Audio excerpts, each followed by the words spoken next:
মেয়ে মানুষের হাতের রান্না যদি ভালো হয়, তাহলে মনে করবেন যেখানেই যান না কেন, আপনার খাবারের কোনো বদনাম থাকবে না। আর মেয়ে মানুষের হাতের রান্না যদি খারাপ হয়, তাহলে কিন্তু সব জায়গায় বদনাম থাকবে।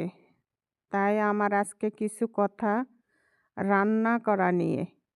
হাতের রান্না ভালো হলে দেখবেন শ্বশুরবাড়িও আপনি জায়গা পাবেন। হাতের রান্না ভালো হইলে আপনি বাবার বাড়ির ভালো একটা মেয়ে হতে পারবেন।